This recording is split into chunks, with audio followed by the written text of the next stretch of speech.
જરા વિચારો, એક લોખંડનો થાંભલો જે 1600 વર્ષથી વરસાદ, તડકો બધું સહન કરતો ઊભો છે, અને છતાંય એને કાટ નથી લાગ્યો. શું આ શક્ય છે? આ કોઈ કાલ્પનિક વાર્તા નથી હો. આ એક એવી હકીકત છે જે આપણને પ્રાચીન ભારતના એવા જ્ઞાન તરફ લઈ જશે જેની આપણે કદાચ કલ્પના પણ ન કરી હોય. તો ચાલો આ રહસ્યની પાછળનું કારણ શોધીએ. આ એક જ સવાલ આપણને ભારતીય જ્ઞાન પ્રણાલી એટલે કે IKSની એક આખી નવી દુનિયાના દરવાજા ખોલી આપશે. એક એવી દુનિયા જ્યાં વિજ્ઞાન અને ટેકનોલોજીની સમજ અદ્ભુત હતી. આપણે જેની વાત કરી રહ્યા છીએ એ છે દિલ્હીનો પ્રખ્યાત લોખંડનો સ્તંભ. જુઓ, 7.21 મીટર ઊંચો અને વજન 6 ટનથી પણ વધારે. એન્જિનિયરિંગની દૃષ્ટિએ તો આ એક કમાલ છે જ, પણ સાચી અજાયબી એ નથી કે એ કેટલો મોટો છે, પણ એ છે કે એ કેટલો જૂનો છે. 1600 વર્ષ! તમે વિચાર તો કરો, સદીઓથી એ ત્યાં જ ઊભો છે. તડકો, વરસાદ, તોફાન બધું જ જોયું છે.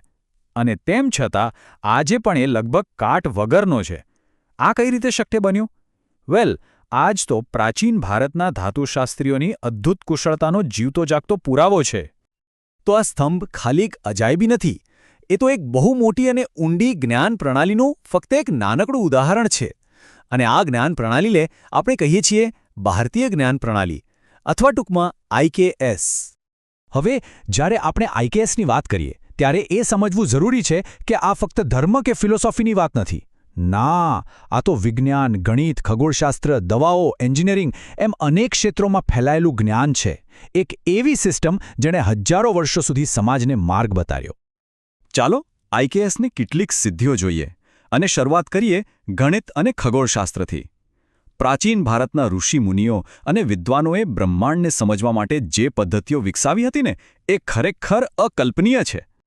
એમાંનું જ એક શાનદાર ઉદાહરણ છે વૈદિક ગણિત. હવે આ કોઈ જાદુટોણો નથી હો.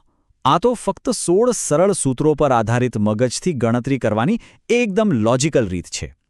એવી રીત જે મોટા મોટા ગુણાકાર, ભાગાકારને પણ રમત બનાવી દે. ચાલો એક સૂત્ર જોઈએ, નિખિલમ નવતશ્ચરમ મદશતઃ, જેનો સીધો સાધો અર્થ છે બધા 9માંથી અને છેલ્લો 10માંથી. આ સૂત્ર ખાસ કરીને એવી સંખ્યાઓના ગુણાકાર માટે બહુ કામનું છે જે 100 કે 1000ની નજીક હોય. સમજાવું કેવી રીતે? ધારો કે આપણે 98 ને 97 વડે ગુણવા છે. બંને 100ની નજીક છે, બરાબર? તો 100માંથી 98 જાય તો બચે 2, અને 100માંથી 97 જાય તો બચે 3. હવે આ 2 ને 3નો ગુણાકાર કરો. શું આવ્યું? 6. તો જવાબનો છેલ્લો ભાગ છે 06. હવે પહેલા ભાગ માટે 98માંથી 3 બાદ કરો, અથવા 97માંથી 2 બાદ કરો. બંનેમાં જવાબ 95 જ આવશે. બસ, જવાબ તૈયાર છે, 9506. છે ને કમાલ? કેલ્ક્યુલેટરની જરૂર જ નહીં. આ જ તો છે વૈદિક ગણિતનો પાવર. અને આ તો ખાલી ગણિતની વાત થઈ.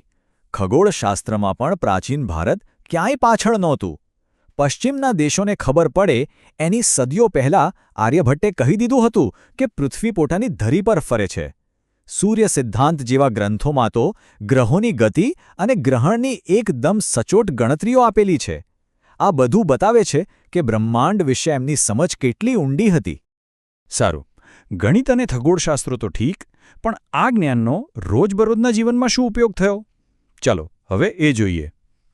પ્રાચીન ભારતના એન્જિનિયરિંગના જે નમૂનાઓ છે ને, એ આજે પણ આપણને મોંમાં આંગળા નખાવી દેવા છે. અને હવે પાછા ફરીએ આપણા પેલા રહસ્યમય સ્તંભ પર. તો એને કાટ કેમ નથી લાગતો? આજના વિજ્ઞાને જ્યારે એનું વિશ્લેષણ કર્યું ત્યારે ખબર પડી કે એને બનાવવામાં જે લોખંડ વપરાયું હતું એમાં ફોસ્ફરસનું પ્રમાણ બહુ વધારે હતું. સમય જતાં આ જ ફોસ્ફરસે લોખંડની સપાટી પર એક પાતળું, અદૃશ્ય, રક્ષણાત્મક પડ બનાવી દીધું. એક એવી શિલ્ડ જેને કાટથી બચાવે છે. કેટલી અદ્ભુત અને એડવાન્સ સમજ હશે એ સમયેલા ધાતુશાસ્ત્રીઓની!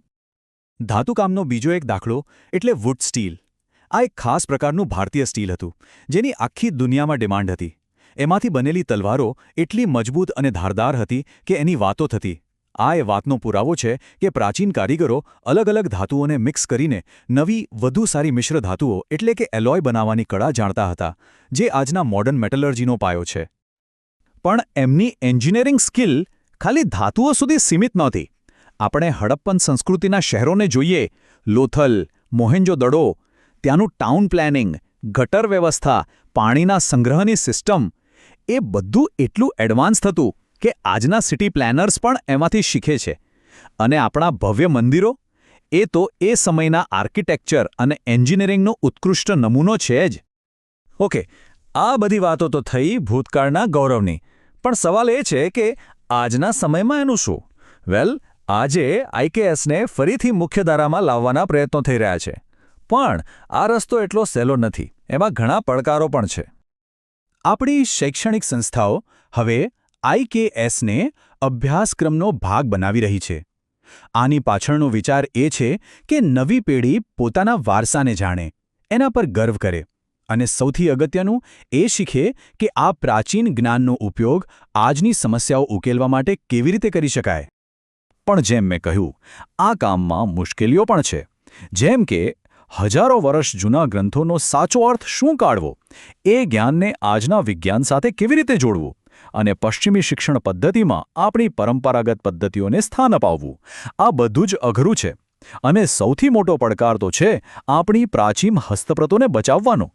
આપણો આ અમૂલ્ય ખજાનો ધીમે ધીમે નષ્ટ થઈ રહ્યો છે. જુઓ, આ વાત કોઈ કાલ્પનિક નથી. 450 વર્ષ જૂની અર્થશાસ્ત્રની હસ્તપ્રતની હાલત જુઓ. એના પાના ખરી રહ્યા છે, એને નુકસાન થઈ રહ્યું છે. આ એક જીવંત ઉદાહરણ છે. જો આપણે આ જ્ઞાનના ભંડારને સાચવી ન શક્યા તો સમજો કે આપણે આપણી ઓળખનો એક બહુ મોટો હિસ્સો હંમેશ માટે ગુમાવી દઈશું. તો આ બધી ચર્ચા પછી મૂળ સવાલ પર પાછા આવીએ. શું આ પ્રાચીન જ્ઞાન આપણને ભવિષ્યમાં કોઈ રીતે કામ લાગી શકે છે? શું આજની મોટી મોટી સમસ્યાઓનો ઉકેલ એમાં છુપાયેલો હોઈ શકે? અને જવાબ છે હા, બિલકુલ. દાખલા તરીકે પ્રાચીન વાસ્તુશાસ્ત્રના સિદ્ધાંતો આજના ગ્રીન બિલ્ડિંગ કોન્સેપ્ટનો આધાર બની શકે છે. વર્ષો જૂની પાણી સંગ્રહની પદ્ધતિઓ આજે આપણને વોટર મેનેજમેન્ટ શીખવી રહી છે. એટલે કે આપણું પ્રાચીન જ્ઞાન આજે પણ એટલું જ સુસંગત અને ઉપયોગી છે. તો અંતમાં એક સવાલ સાથે આપણે અહીં અટકીએ છીએ. શું આપણા ટકાઉ ભવિષ્યની ચાવી આપણા પ્રાચીન જ્ઞાનમાં છુપાયેલી છે? દિલ્હીનો એ લોખંડનો સ્તંભ હોય, વૈદિક ગણિતની ઝડપી ગણતરીઓ હોય, કે પછી હડપ્પાનું નગર આયોજન, આ બધું એ તરફ જ ઇશારો કરે છે કે કદાચ ભવિષ્યના મોટાભાગના જવાબો આપણા ભૂતકાળમાં જ છે. બસ આપણે એને ફરીથી શોધવાની જરૂર છે.